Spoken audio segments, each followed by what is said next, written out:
Here's a since we're on this topic. I've looked for small areas where there could be a wedge for discussion because again, it's a pretty tight movie. Yeah.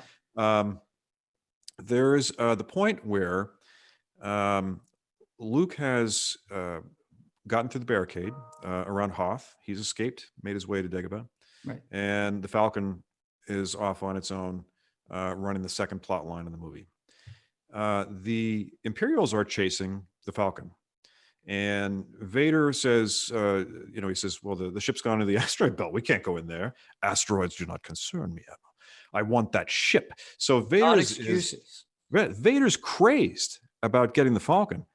You would think because he believes that Luke is on board. But is that true? The other possibility is that he realizes because of these waves that Skywalker has escaped. He's lost him. But he's got his friends. And as long as he can get his friends, he can draw Luke to him.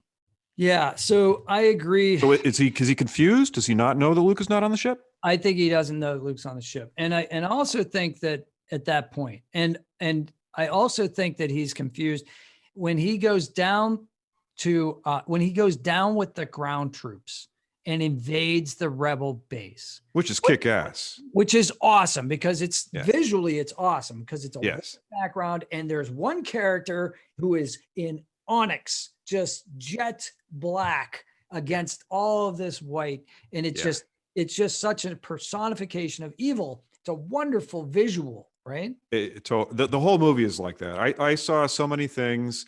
I'm not a cinematographer and I'm not a devotee of cinematography, but there are, when you've seen a movie a million times, you can be on the lookout for those sorts of small things. Right. And was it Kirshner? I don't know who decided on how to set up these shots. They are masterful. There are just times when the camera will pan up a little bit or it'll move down a little bit. So for instance, like when Luke's getting in the X-Wing and the hood is coming to the top is coming down and the camera just goes down a little bit. You didn't have to do that, but it gives you this feeling of motion with the ship. It's really tiny stuff like that that's throughout the movie that shows me that it was under the hand of a real expert. A good director of photography, like whoever's operating the camera, great camera operators, everything like that, whoever's looking through that lens. And they've also, there's a great scene where when Yoda says, no, there is another, right? When Luke is, he's lit by red just for a moment. They don't even have to show the X-Wing taking off. They saved themselves $100,000 or whatever. Totally. That's exactly what I thought. I thought the same thing. Lit. And it's all lighting. It's all lighting and sound. It has. That's right. There's no scenery. There's absolutely no other scenery in that particular shot. Yep. But it's powerful for a number of reasons. One, he's briefly lit by the glow of the receding engines, but also as Luke leaves, both Ben and Yoda are cast in darkness. It goes that scene ends with complete blackness, and it tells us. That's cinematic foreshadowing right there. It tells us that chapter is closed. Closed. We will not be seeing these characters again. Ben said, I cannot help you. Right. I cannot help you. And now we know Ben is not coming back. It's like the beginning of A Christmas Carol. It's when Dickens says, Jacob Marley was deader than a doornail. He was dead, dead, dead, dead. He says it like 5 different ways, 5 times, because if we don't know that Jacob Marley's dead, the ghost isn't real, right? Okay, so it could be Jacob Marley dressed as a ghost. No, it's a ghost, okay? That's what so he needs to establish that. Luke can't call on Ben's help. Luke's all alone. And he needed to have the character say that because in the last movie, Ben helps him out when he's flying down the trench. Yeah. So you could reasonably expect Luke gets in a tight spot, he's going to get a hand. So it was important for them to make that clear and otherwise, as the audience, you might be left there wondering like, well, why aren't they coming out to support him? Why aren't they cheering him on? That's right. No, absolutely. Good point. Really good point. Now we don't know why Ben can't help him or no one can help him. I would assume if I were to read between the lines, this is part of your path of becoming a Jedi. You, in the next movie, they say you must confront Vader again. Yeah. So One thing remains. this is part of the path that Luke must take, and he has to, as part of the hero's journey, he has to do it alone. Sure. Confront your greatest fear, right? Mm-hmm. You have controlled your fear. Obi-Wan has taught you well. You have controlled your fear. Now release your anger. Only your hatred can destroy me. I had a fencing instructor who said that. He said, if you can make your opponent emotional, you've won. Sure. You win. Well, I think that's true in almost any like chess. You're a great chess player. I know how. Oh, okay. I know. Let's put it this way. You always beat me. I played chess for a while. I haven't played in years, but thank you for the compliment. I know how to play chess, but I'm a terrible chess player. And it's one of those games where if you can rattle your opponent, it's there's always that mind, the psych out of any game. If you can get into your opponent's head, you can throw them off their game, disrupt their the flow that they're in. I have this in my notes. There's the story about the fencing instructor, but then I used to shoot pool with these guys on Tuesday nights, and it was not about the table. It was not about what you were doing on the table. There's this really terrible story about my friend John and my friend Leo, and Leo was crushing. He was just on every week. We kept score. He was just getting 30s. That's the highest score you could get. And John, very competitive. And all of those guys were really competitive. He went up to Leo at one point and said, Leo, you're really shooting well this year. I just, there's one thing though. When you're lining up the ball, just take a deep breath. Think about your breath when you do that. Screwed him up for the rest of the season. Because every time Leo get over the ball, he'd be like, John got into his head. Yeah. It was so evil. It was so classic evil. I'm like, John, that's really wrong what you just did, man. That's just terrible. He's like, well, I had to do something. He was going to win. I'm like, oh, that's horrible. Mm-hmm. Mm-hmm. That's just horrible. Win at all costs, Needless to say, I don't hang out with those guys anymore. But geez. Okay. So we covered we sort of covered the hologram thing. It just irks me, but the pivotal scene we've already hinted at, and I would love to go into this in detail with you, is when Vader jump scares Luke, right? And he barely, like and I love that scene too. It's on that it's almost like a wing on its side, which makes sense because it's in a wind tunnel kind of thing. So you have this kind of control station that's shaped like a wing in the interior you go in. It's beautiful that Macquarie would think of something like that. So that apparatus serves two purposes: one, to establish the sci-fi credibility of this world, and two, to be a convenient place for Luke to fall. Yes, true, but it didn't have to be designed architecturally in that way. No, but it looks beautiful, like the rest of the designs for the city. Gorgeous, and it seems to make sense in the world, which I love. And not a lot makes sense in the Star Wars world from a design and usability perspective. No, first and foremost is the thing that everybody cites, which is that in the Star Wars universe there are lots of pits to fall into and no railings. Yeah, there's a lot of safety issues here, and that's the thing. The one thing that you mentioned about Cloud City, which was that all the hallways were closed in, that made sense to me as a child, because I thought, well, yeah, you don't want to be falling out of a window or something. So like, I didn't think twice about it. Right? I never thought twice about the sets for Cloud City, because I just thought it was great. Everything was white. Yeah. Except for the torture chamber, which is, in a city in the clouds, that's what I would expect. White, clean, perfect. Exactly. Pristine. And in reality, it was probably a budget thing. Yeah, it was probably easy to do. Sure. Yeah. Yeah. So when Vader jumps out at Luke at the end of the fight, the last saber duel, there's total silence. Well, there's a hum of the machines. Right. He's walking into something. Yeah, you're very on edge. You're very on edge, and get the jump scare. Well, before that, yeah, there's even one before that. He walks into the tube. Yeah. And then the lights flicker on all the way down the tube. That's another really cool cinematic thing. It was just they're creating this sense of something's going to happen.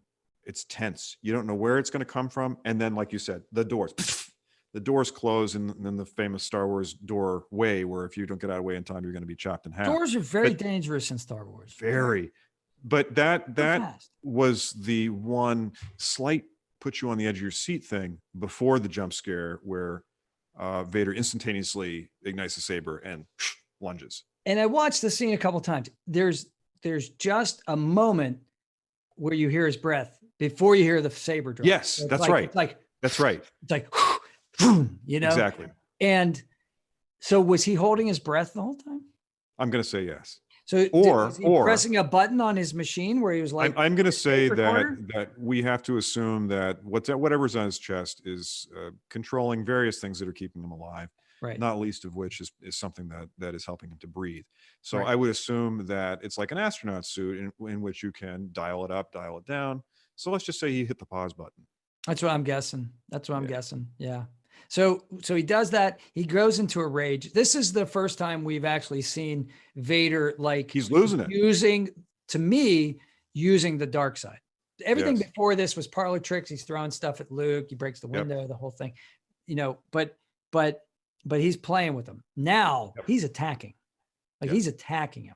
You know, at first he was defending, you know, up in the carbonite chamber. Carbonite chamber. That's all. Let's see what this kid's got. Yeah, he's level just purely 1. testing.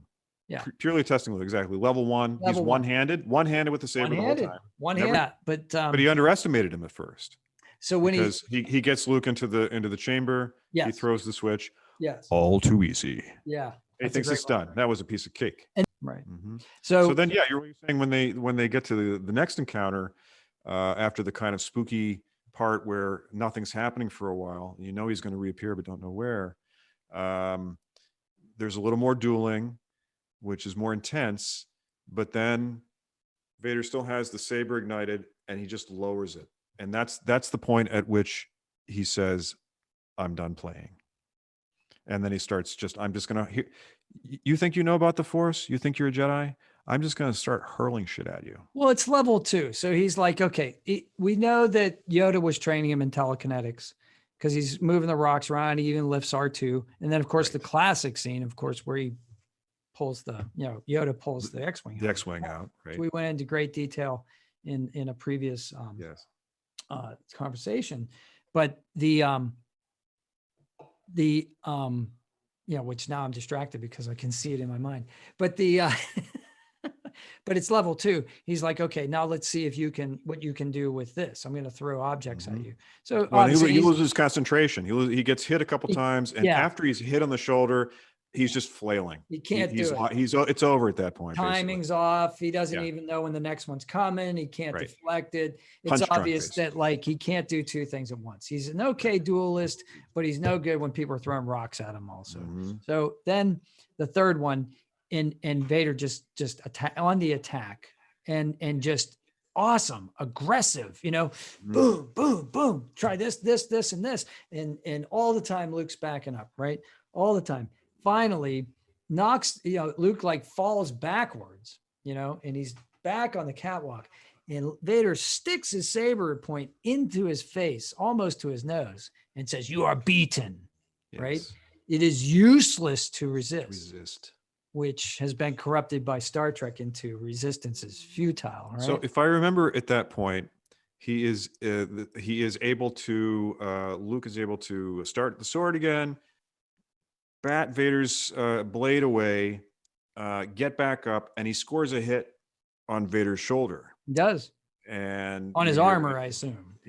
On the armor, you assume it seems to be up around the top where this plate is, and you hear him actually go, "Ah!" He's gotten hit. He felt that one.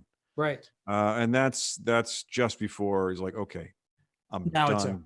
Now it's over.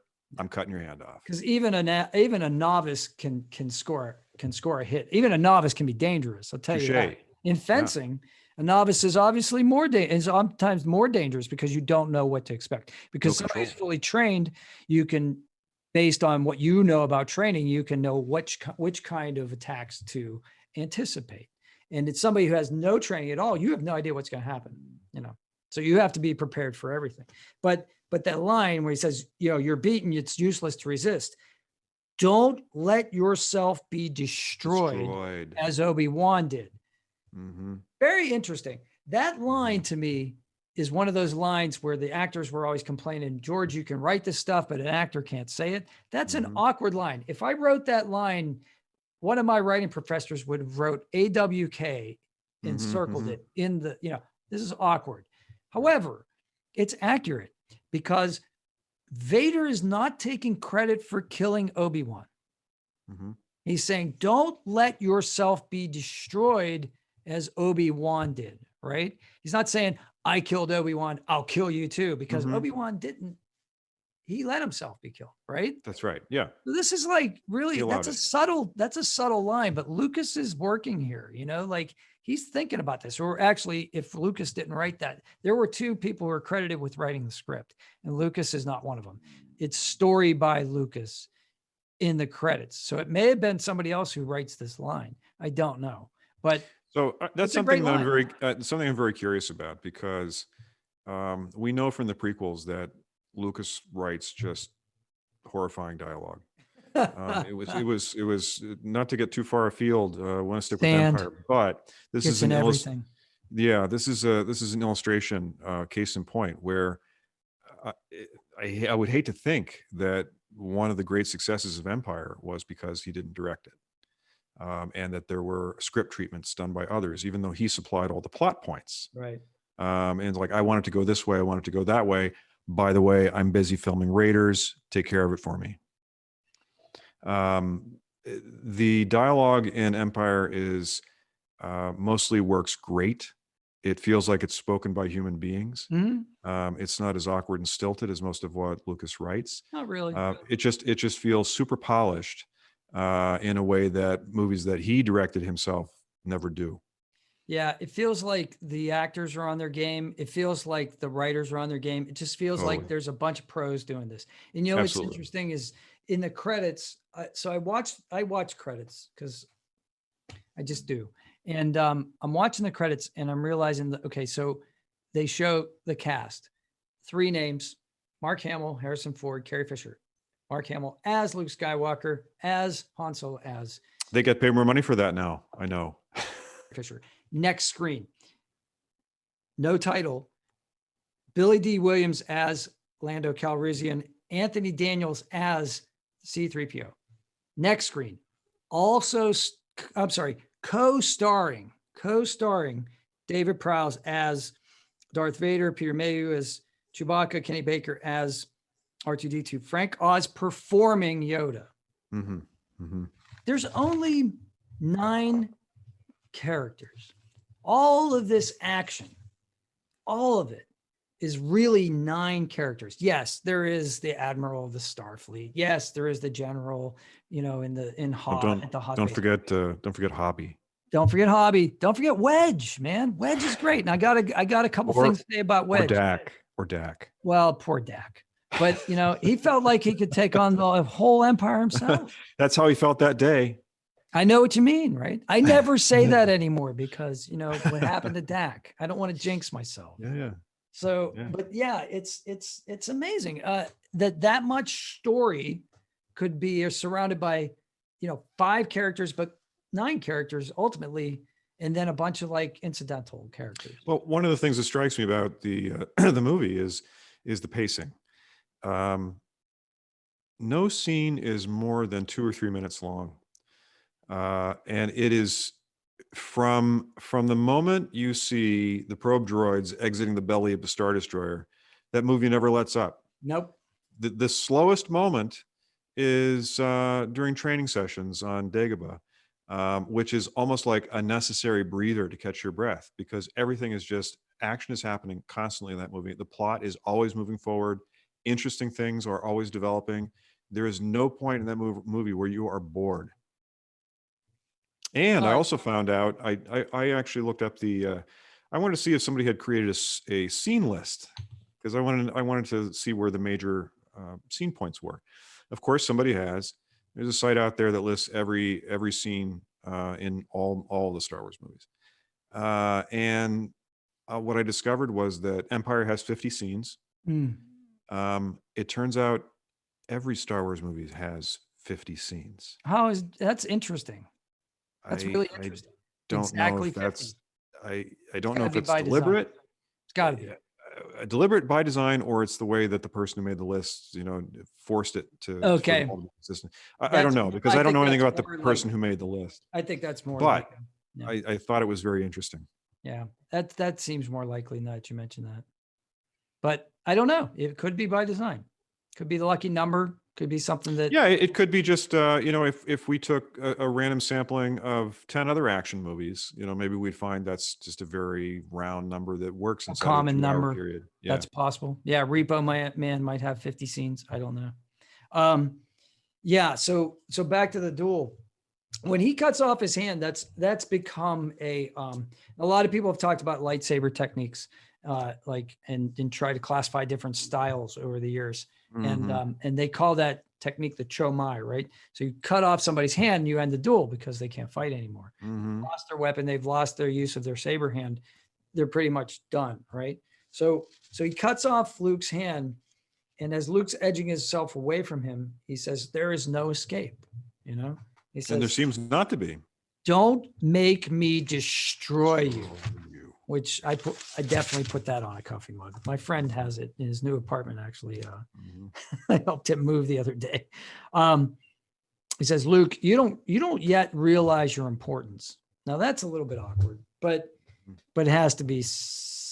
I can't think of a really great way to say that. You don't realize your importance yet. Doesn't have the same effect, because importance at the end of the sentence places the emphasis on that word. He says, "You have only begun to discover your power." And the way I can't do it justice, but nobody else is James Earl Jones, man. The only way James Earl Jones says power. If only you knew the power of the dark side. All of his lines are like that. Yeah. Like the one we talked about at the beginning, where they show the power generators. That's it. The rebels are there. I mean, just it was like, I think it was on Letterman or I know Letterman's not popular anymore. Or not Carson, but he was on Conan O'Brien or something. He said, you could read a telephone book and it would be like interesting. James Earl Jones could start at the beginning, Abigail Adams, and, it'd be like, oh my God. And for a while he was doing these AT&T commercials. Remember those? Yeah. And somebody said to him, "My God, man, you're a classic actor. You're the voice of Darth Vader. Why are you doing these AT&T commercials?" He said, "They pay me very well." Exactly. I mean, if you could get paid that kind of money for using your voice, why wouldn't you? I would absolutely. Anybody out there want me to be a voice actor? I'll be happy to do it. So the next line is, "Join me and I will complete your training." That line seems like a throwaway line.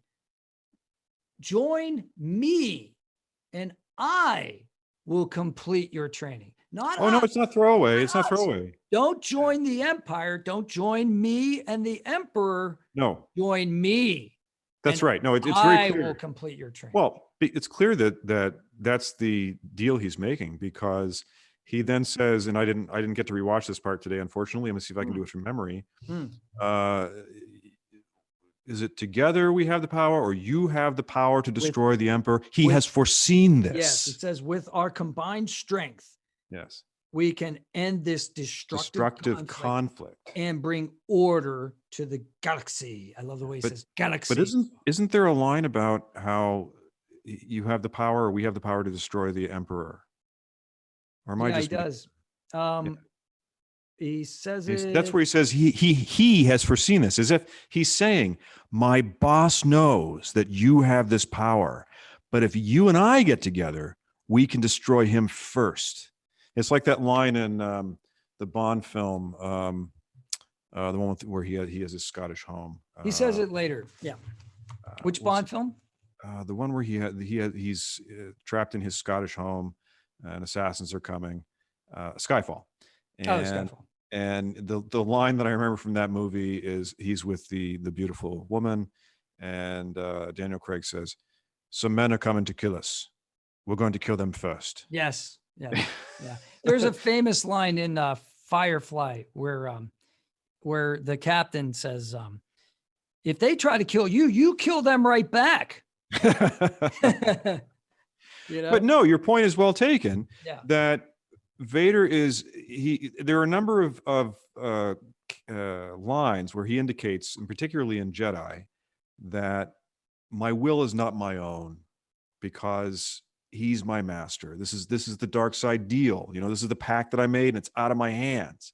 But at the not end here. at the end of Empire, he's indicating, you and I together, we can kill him.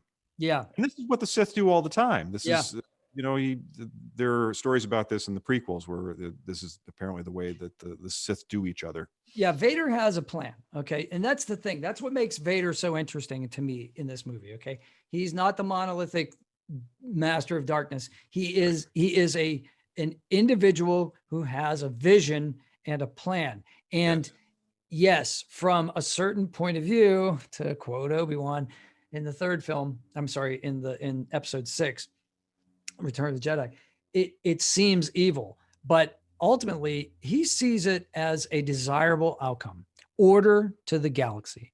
He's not saying like, I want to, put everyone in misery and darkness and chains forever and rule over them all. He's saying there's bad things happening right now. We need to put an end to that. This is conflict. People are dying. He doesn't say that, but he implies that it would be a better outcome if we maintain order, and it's hard to argue with that. I mean, it is hard. And for a young kid like Luke in this situation, he's just had a couple of huge shocks. He's just lost his hand. He's just found out that Vader's his father. Well, not yet. Oh, right. But it does seem like a deal worth considering.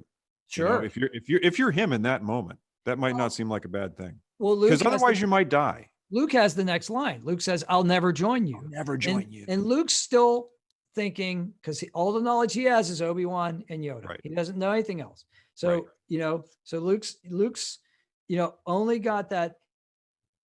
Vader says, "If only you knew the power of the dark side." And he, of course, and you have to do this because the clenched fist is the big part of that camera shot. So I brought out my gauntlet just so. Yeah, there you go. If only you knew the power of the dark side. Yeah. It's a great shot. I mean, it's amazing. And then he says, "Obi-Wan never told you what happened to your father." He told me enough. He told me you killed him. No, I am your father. That's impossible. Search your feelings. You know it to be true. So the very first meme I ever put on Facebook was the other day. And a friend of mine posted shrimp. He's like, fun shrimp facts. Shrimp are born with the innate ability to fry rice, And so I had the first comment and I pulled up Luke's that moment. No, that's not true. That's impossible. And, it just seems so fitting because, So of course it's, here we are. It's it's a moment that is part of the American lexicon. Right. It's a part often misquoted, by the way. Often misquoted. It's a part of cinematic history. It's one of the greatest reveals of one of the greatest reveals in all of film, bar none. I don't take anything away from it because it's a sci-fi fantasy thing. It's a great bit of filmmaking. It still has its power. And I will say this: I don't think there's anything particularly. I don't think Mark Hamill's a fantastic actor. I think Mark Hamill's an adequate actor. But that scene, the way he handles that. Wow. You've seen it a billion times. It still gets you. Just the way the way he contorts his face. It's totally believable. Like this is the shock of a lifetime from somebody who's just lost a limb, is facing death, is on a shelf about to fall into oblivion. He acts the hell out of that scene. There's nothing exotic or about the words. He doesn't even say that many words. It's all about the acting. It's all about the way he delivers them. You have to give him that. No matter what you have to. He's unbelievable. Well, here's another thing that you don't you don't notice it at the time because you're caught up in the moment, which is as it should be. But one of the things that there are multiple things that heighten the drama of that moment. That reveal could have happened in a number of settings that it would have been a lot less effective. One, he could have just been on the floor. They could have been in space. But no, been psychic. Right. Two things are happening. One, he's holding on a ledge, in essentially what is a great pit. Two, the other thing that makes it super dramatic, the wind is whipping. The wind is making Vader's cape fly around. It's even making his helmet move a little bit because the wind is so ferocious. It's whipping Luke's sweat-drenched hair. His clothing is flapping. So there's all this extra drama and emergency and momentousness because of the physicality of what's going on around him. So that placing the reveal in that physical environment didn't really occur to me before, but it could have been so much less impactful if it hadn't been for all those environmental factors. Yeah, no, I mean, you're absolutely right. The physical surroundings make the drama that much heightened. And I mean, he's on a great height. But like you said, Vader says, search your feelings, you know it to be true. And we already talked about how Lucas almost destroyed that line. And then Luke says, no. And then Vader gets to explain, Luke, you can destroy the Emperor. He has foreseen this. That's what it is. I always thought that was delivered earlier too, but it has to be delivered after because now he's trying to enlist Luke as an ally. Correct. Okay. Yeah. First, he's enticing him when he says, we'll bring order to the galaxy. Yeah. He's making a logical argument. Okay. Yeah. Now that he's revealed that he's his father, he's making an impassioned plea. All right. Almost. He's saying, like, you can destroy the Emperor. He has foreseen this. It is your destiny. Right. And then that harkens back to like earlier when they're in the carbonite chamber and he's toying with him and he's forcing him to back up and fall into the carbonite freezing chamber. And he says, your destiny lies with me, Skywalker. Right. Mm-hmm. I think he's already plotting, like, if he had frozen Luke, would he have taken Luke back to the Emperor? Or would he have taken Luke for himself and unfroze him and trained him and then gone back to the Emperor and said, it's our party now, dude? No, I feel like he made that calculation while on the catwalk. I think he would have followed through with the original plan. He would have delivered Luke to the Emperor and gone from there. But I think at the end, and this is the thing that makes Vader more interesting in the third movie. In the first movie, he's a very simple black hat character. In the second movie, he is a little more complex. Only in the last 5 minutes when he does the reveal, now we find out there's a family connection. And also as Luke is escaping on the Falcon at the end, and he's saying, Ben, why didn't you tell me? Vader's reaching out to him and making one last attempt, a plea. I think I agree with you. So I think he doesn't. I think he has a change of heart at the end where he suddenly decides, no, if I get Luke on my side, we're going to go kill the Emperor. I used to think that's what I thought too, but for the longest time. But watching it through this time, there's one other piece of evidence that I think can be used to argue against the fact. And I like I said, I think I agree with you still. But the other piece of argument is that other piece of dialogue in the scene that we were talking about, where he says, your destiny lies with me, Skywalker. He also says, perhaps you're all too easy. Perhaps you're not as strong as the Emperor thought. So now, is that a little bit of concern? If he does have this plan to use Luke as an ally against the Emperor, he needs a strong Luke. If he's not as strong as the Emperor thought, maybe this plan's not going to work. So maybe there's a little doubt there. Now, I know I'm probably reading way too much into this. Oh, all of those discussions are reading way too much into it, but I've seen this movie so many times. I'm looking for new stuff, It's fine. Yeah. but it's fun to look at, so it's possible. So then of course he gets the classic line, which I would have said yes to, which is join me and we can rule the galaxy as father and son. Like, yes, Done. daddy, let's do it. I'm in because you got a cool ship and you have all the best toys and it looks awesome. Yeah. You be Marcus Aurelius. I'll be Commodus, like I'll be the guy who goes out and parties all day. You run the empire, like it sounds great. Because Luke is a good guy and Yoda's done a good job, even though he's had the shortest Jedi training in probably all of Jedi history. Except for Rey.